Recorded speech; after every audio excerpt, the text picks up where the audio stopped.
party. Pursuant to open meeting laws, any person may make an audio or video recording of this public meeting or may transmit the meeting through any medium. Attendees are therefore advised that such recording or transmissions are being made, whether perceived or unperceived, by those present are deemed knowledge and permissible. So welcome to the Fall River Conservation Meeting, Monday, November 4th at 5:30, City Hall. Second. One Government Center, Fall River, first floor hearing room. Can we have roll call? Walter Morello. Andrew Bliss. James Hornsby. Wrong one. John Brandt. And then representing the Planning Director, William Roth. And Patty Agia, Recording Secretary. And for Government Access TV, Alex Mello. All set? We're ready whenever you are. All right, great, thank you. Oh, well, first on the agenda is notice of intent. NOI file number is SE-024-0741. You want to read it? The applicant is Liberty Utilities, owner of Liberty Utilities, City of Fall River, Borden, and Remington. Project location is 120 Charles Street. Assessor's map is A-20-0203 and H-17 and 17. Filed by Anchor Q on behalf of owner applicant to remove approximately 13,000 cubic yards of sediment from 4-acre area as part of a comprehensive response action required as part of Massachusetts Continuous Plan Phase 4 for remedy. Implications to the plan address the presence of oil or hazardous materials in site sediment located within the Mount Hope Bay, identified by release tracking number as RTN 4-19466. Yeah, I can mail that to you if it's not in there. That's the proof from the newspaper. Good evening again. I apologize for being late. Could you speak up a little more loudly? Okay, sure thing. Yes, I'm Mark Mahoney with Anchor QEA. Again, I apologize, excuse me, for being late. The temperature didn't go above 32 until about Brockton, and it's snowing north of that point. So it took me about 2 hours to get from the North Shore through Boston. I left my house at 2:15 on the North Shore. I thought I'd come down here, grab a cup of coffee, look around, but no dice. So anyway, this is Derek Tomko with Liberty Utilities on the right, and Joe Higgins of Innovative Engineering Solutions.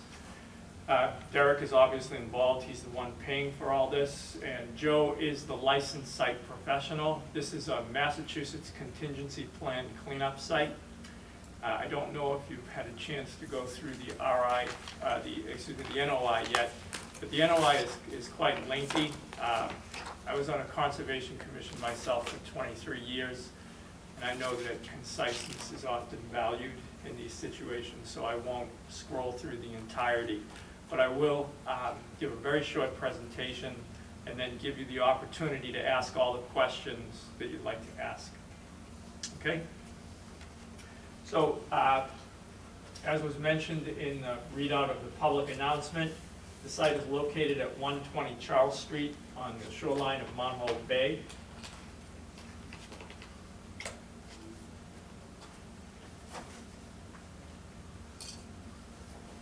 And the site was formerly a manufactured gas plant. I don't know if you're familiar with that technology, but it has since been superseded by natural gas.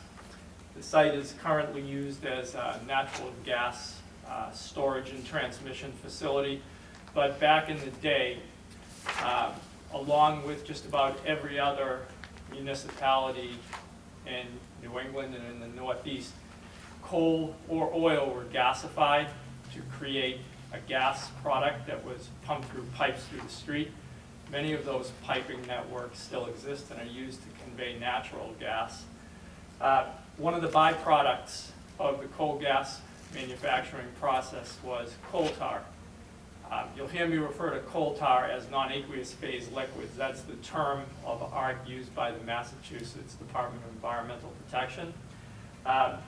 one of the constituents, one of the primary chemical constituents of coal tar are polycyclic aromatic hydrocarbons. They're a group of organic molecules that are made up of carbon, hydrogen, and oxygen. And in high enough concentrations, they can be toxic to marine life. We did an evaluation of this site, including collecting sediment cores in several iterations of collecting sediment cores, sediment samples, surface water samples. We tested the sediment, we tested the surface water, and we tested the pool water in the sediment for these constituents. We also did visual observations of coal tar, of the non-aqueous phase liquid, the NAPL. It's black, it's tarry, it's quite obvious when you see it. Yep. And as I go through this, if you have any questions, please feel free to fire away. So this is the site layout. This is an old wharf that is no longer in use. This is the area where the contaminants were observed in sediment.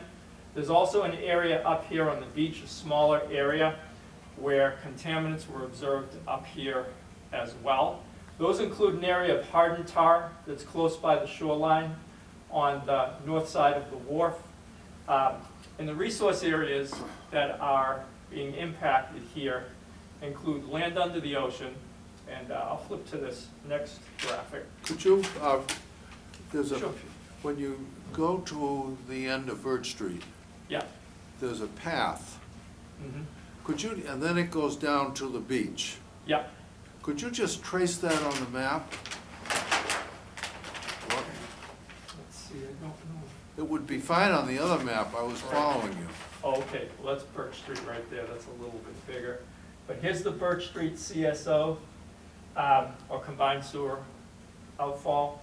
And here is Birch Street, and the path kind of meanders down like so. Yeah, okay, got it, Okay, thank you. got it? Okay.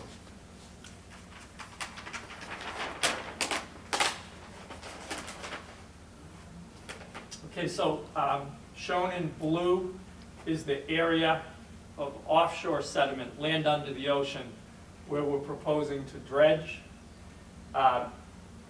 In the orange, this is also land under the ocean. We've classified in the NOI these two land under ocean areas as the offshore area and the nearshore area here in the orange. The coastal beach is colored in yellow. This area of hardened tar is shown in this crescent-shaped area right here in brown.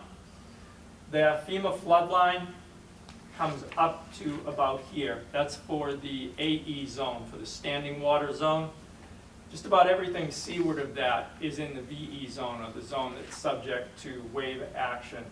Here's that wharf that I pointed out. And it's a relatively simple project, given the thickness of the stack of paper that we gave you. The plan is to dredge this area in blue, and the maximum dredge depth here goes down to about 4 feet. That's based on what we saw in the sediment cores in terms of the distribution of contaminants. On the beach, we're going about 3 feet max. This nearshore area is about 3 feet that we'll be dredging to. Some areas a little less, or a little more shallow, I should say. The area of hardened tar will be removed. All of that dredging will be done, particularly in the offshore area, from a barge with equipment. We will use flexi floats or modular barges and configure them in a box shape. And we will put a mobile turbidity curtain around the perimeter of that box with reefing lines on it so that we can raise and lower the turbidity curtain with the tide. And then we will dredge from within the moon pool that's formed by the box-shaped array of modular floats. And we'll remove the sediment, we'll put it in a scow, we'll bring it alongside the dock here, and I'll get to what we do with the sediment in a second. Similarly, we'll work with land-based removal equipment on the beach, and to the extent that we can reach out into this nearshore area, we'll grab that from the beach. What we can't grab from the beach, we float the barge in and grab that as well. All told, there's about 13,000 cubic yards of sediment that would be removed. We would prior to doing the work offshore and on the beach, we would rehab this wharf. So what we do is we would fill some of the low spots on it, buttress it to reinforce it. We would put down a paved pad, a temporary paved pad. We would place the sediment on that, and we would dewater the sediment. This is mostly sandy and gravelly sediment. There is some silt out here, but the sediment should drain fairly well. We collect the water, and we do one of two things with the water. We either take it off-site and we treat it off-site, or we would get a permit from Fall River Wastewater Treatment Plant, and we would pump it into their system, and then it would go through their treatment process. Municipal POTWs, publicly owned treatment works, do a great job on PAHs, so it will depend. I should mention also that we've done this on, I think we've done this on about 10 sites in New England and a bunch of other sites across the country using this methodology, and it works out quite well. It's amazing the consistency. We've kept records of the amount of water that we generate when we do this work, and it is always somewhere in the neighborhood of 20 to 22 gallons of water per cubic yard of sediment that we generate. So you can do the math and see how much water we plan to generate. So the water either gets contained and shipped off-site, or it gets treated by pumping it into the sewer system. It goes to the treatment plant and it's treated there. The solids would be mixed with Portland cement to stabilize them for shipment off-site. And those solids would go either to a landfill or to a thermal desorption facility. There's one up in New Hampshire that we've taken a lot of this type of material to, where they basically cook it and drive the contaminants off, and then they'll landfill the residue, the ash or whatever. The advantage to that is that it destroys the contaminants. In a landfill, you're just placing it in a managed landfill that's got a liner in it so that it doesn't impact groundwater, and it's capped and contained there. We do air monitoring while this work is being done. Outlined in black here is a small area of salt marsh. You can see we encroach on that. There's about 2,200 square feet of salt marsh that's being impacted here. What we do there is we would remove that, and then we would restore it. And again, that's something that we've done pretty commonly, is restore these small Spartina marshes. I don't know if you've had a chance to see the letter from the Department of Marine Fisheries. They sent a letter to the Concom and copied us on it. They want this monitored for 3 years to make sure it's successful. And like I said, we've done that before. And generally after a year it takes. These aren't too challenging to restore, particularly when they're relatively small like that.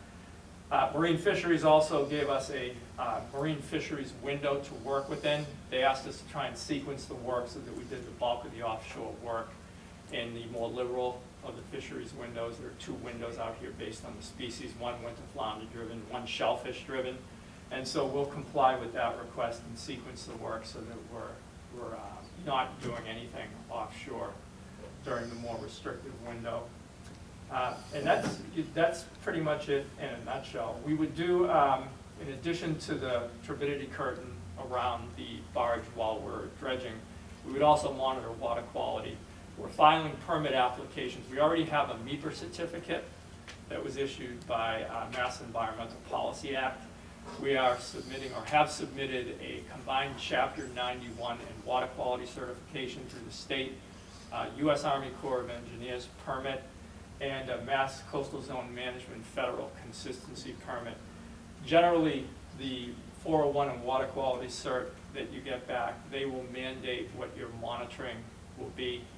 And it's generally, on a tidal site like this, working between 50 and 100 feet north and south of the site, and then having one background location more remote from the site so that you can determine if you're releasing solids into the water column during the dredging. But we generally, like I say, we keep a pretty tight lid on that, the system that we use. We use an environmental bucket when we do this, so it's a closed clamshell that takes a level cut.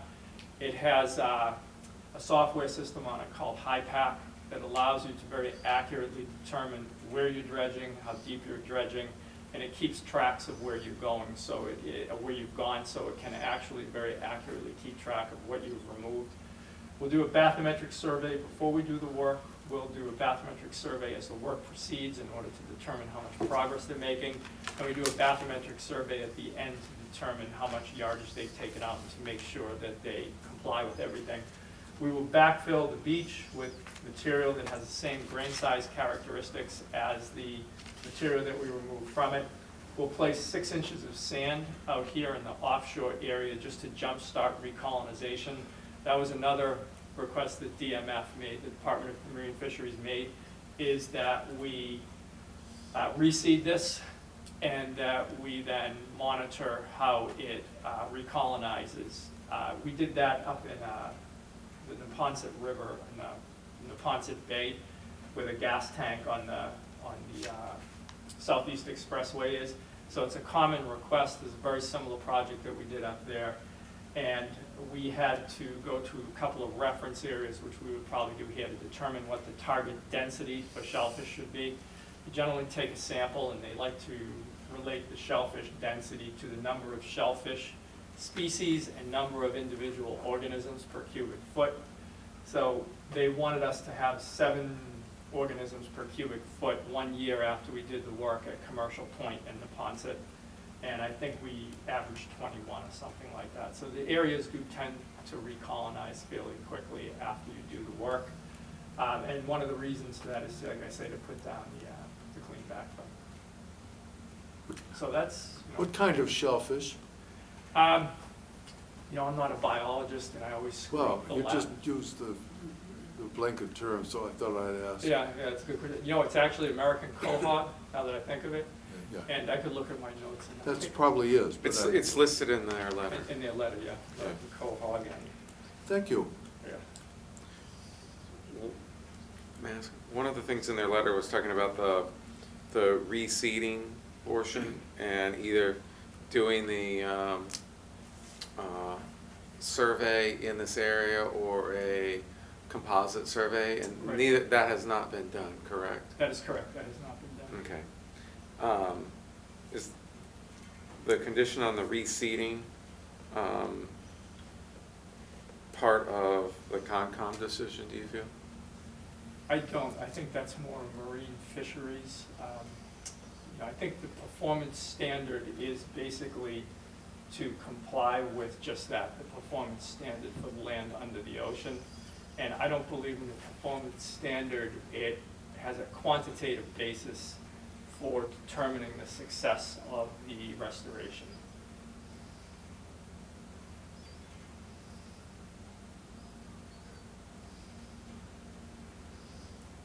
Okay.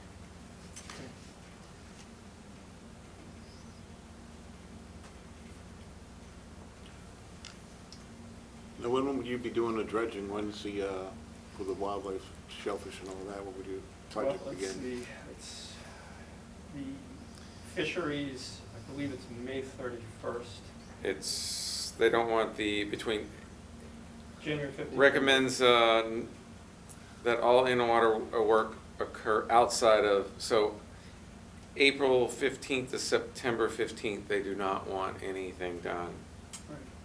Right. And outside of the January to May. So you're September through December. That's what I kind of take it as. Mhm. Essentially, the winter flounder is January through May 31st. Right. And the shellfish species is April 15th to September 15th. So September 15th to January 15th, Right. essentially, would be your dredge windows. Right, and that will be tight. This type of work, it's not like navigational dredging where you just kind of go and you go fairly quickly. We'll require that the contractor do this with a over dredge allowance to try and minimize volume that they collect, because it's quite expensive to process and dispose of this material. And 10,000 cubic yards in one dredging season using an environmental dredge bucket can be done, but it would have to go fairly quickly. So it's basically next year. Right. It's not gonna happen this year.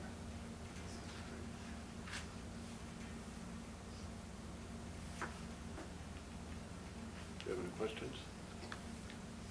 Did a great job explaining this. Oh, okay, thanks.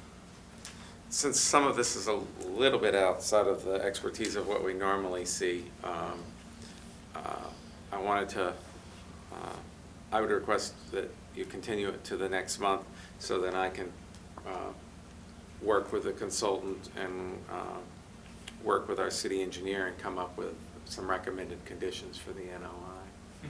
if that's, Is that okay? Yeah, that's understandable. so. Yeah, it's a I've dealt with complex dredging, but for about 15 years inside the hurricane barrier in New Bedford, Fairhaven, which is a different animal than this. Oh, yeah, yeah. So, I have a lot of. PCB project? Huh? Were you involved in the PCB remediation project? Right. On behalf, I was the representative for Fairhaven for the harbor dredging for the better part of a decade and a half. Okay, So, but they have different standards, obviously, because they're under the EPA. right. So, Joe Higgins here. JR has seen and reviewed the NOI. you need to speak up. Joe Higgins here with IESI. The city engineer, JR. Right. We talked with him about this whole project. He's reviewed all of our permit applications because they actually had to sign off on one of them Right. as the owner. So you bring him up, he should already be up to speed. So, well, it might be easy if you, myself, and JR, we all sit down and kind of go over the DEP standards and Concom, Mhm. and we can discuss our recommended conditions with you. Okay. That sounds So we should be able to do that, and well, we'll have to do it within short order because there's always that Christmas time problem. I think the last time we sat down with him was their Christmas party. Well, we'll do it before then. So I would recommend that this be continued to the January 6th meeting in order for us to present some recommended conditions of approval for the NOI. And mind you, the approvals that they have to get through Chapter 91, 404 Water Sort, and the Army Corps is far more onerous than the conservation approval. So the documentation that they've provided, and the one thing that I will let you know is these other state and federal agencies have also, different a lot of jurisdictions overlap, and a lot of the things that we might look at doing, we just have to kind of circle back to make sure that they're not covered under National Marine or under Marine Fisheries or 404, 401 Water Cert. Mhm. So, Okay. So we're pushing this one off to January 6th? So, I would recommend continuing the public hearing to the January 6th meeting. Can I have a motion to continue to the January 6th meeting before we can get a recommendations for an NOI? Yep, I'll make that motion. Second. Vote? Aye. In favor? Aye. All in favor? Okay, Great. thank you very much. Thank you. Get both your cards. If I can get both your cards.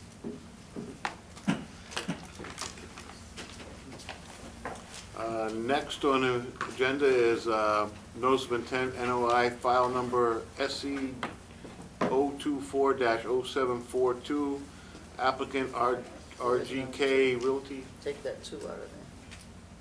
Huh? We haven't gotten the actual file number yet. Oh, so we're just gonna table this? Yep. Yes, Mr. Chairman. Notice of intent filed by the RKG company, which is Dwelly Street and Kilburn Street, Assessor map B1701. It's filed by SciTech on behalf of the owners to construct a storm discharge point for a new residential subdivision within 100 feet of the border vegetated wetland associated with Cook Pond, and erosion control measures is what they're proposing. They need to file a water certification application with the state DEP, and DEP will not issue an SE number until that is done. So I'm recommending this be continued to the January 6th meeting. Hopefully they can get their file number that then we can then move forward with.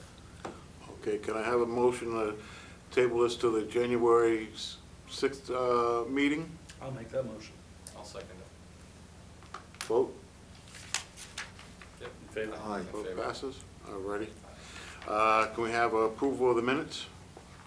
So move. Second? Second. Vote?